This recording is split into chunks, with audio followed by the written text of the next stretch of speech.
నంద్యాల జిల్లా ఆళ్లగడ్డ తాలూకా సిరివెళ్ల మండలం పరిధిలో ఉంది. గురుకుల పాఠశాల నందు డెంగ్యూ వ్యాధి పైన అవగాహన సదస్సు.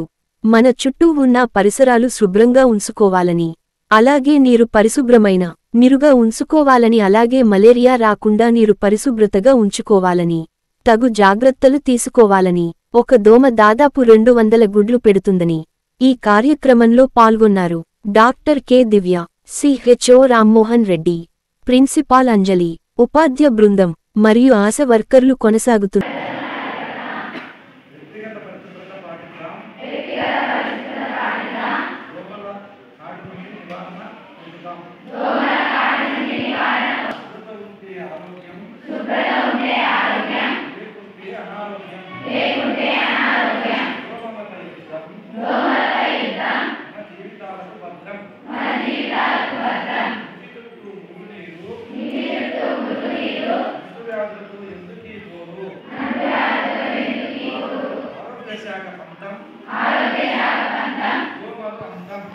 వర్షాకాలంలో వచ్చే దోమల నుండి డెంగ్యూ, మలేరియా,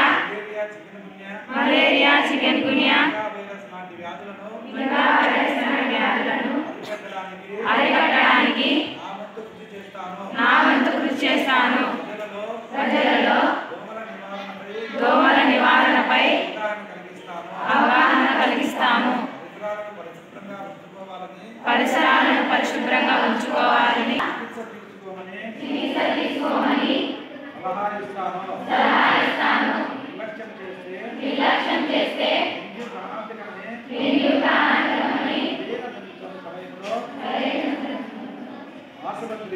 ఆసుపత్రి తెలియజేస్తాను. నేను నా సోదరుల చుట్టుపక్కల వాళ్లకు అవగాహన కల్పించి దోమల బారి నుండి రక్షణ పొందుటకు చేస్తున్నాను.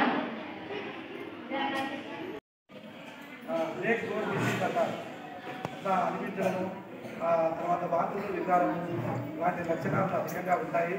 ఈ లక్షణాలను కనిపించిన వెంటనే మనం దీన్ని డెంగ్యూ వ్యాధిగా అనుమానించి NS1, తర్వాత IgG, IgM, ఎలిసాటిస్ లాంటి ప్రామాణిక వ్యాధి నిర్ధారణ పరీక్షలు చేయించుకుని సకాలంలో మనం ఈ యొక్క రోగిని ఆసుపత్రిలో చేర్చి ఆయన చికిత్స చేయడం వల్ల డెంగ్యూ వ్యాధి నుండి పూర్తిగా కోలుకొనటకు రక్షించడానికి అవకాశం ఉందని తెలియజేస్తున్నాము.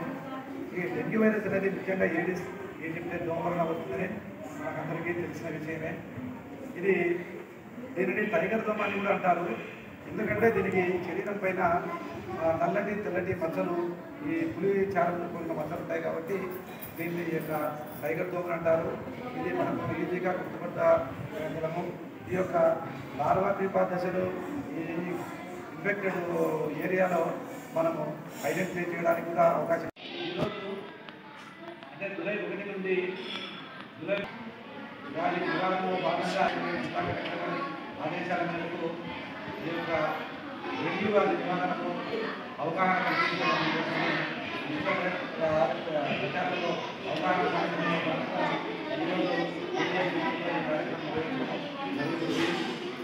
దోమల వ్యాధి ద్వారా వ్యాపించే వ్యాధులు ముఖ్యంగా malaria, Nigeria, dengue, Zika virus ఉన్నప్పటికీ మనకు సమస్య వస్తుంది. ముఖ్యంగా ఈ డెంగ్యూ అనేది ప్రజల్లో అతిపెద్ద పర్యావరణ సమస్య. దోమలలో అతి ప్రధానమైనది, ప్రమాదకరమైనది డెంగ్యూ వ్యాధి.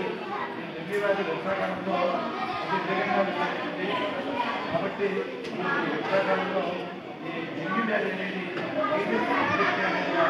వ్యాధి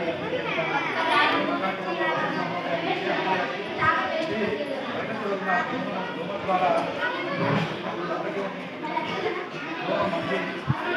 రక్తంలోకి ప్రవేశించి రక్త కణాలను రక్తం చేసి నష్టం చేస్తుంది. దీనివల్ల యొక్క డెంగ్యూ వ్యాధి అనేది మనకు 14 రోజుల లోపల బయటపడుతుంది. డెంగ్యూ వ్యాధి లక్షణాలు ముఖ్యంగా తీవ్రమైన జ్వరం అంటే జ్వరం ఉండొచ్చు, తలనొప్పి, ఒళ్ళు నొప్పులు, తర్వాత ఈ కళ్ళకి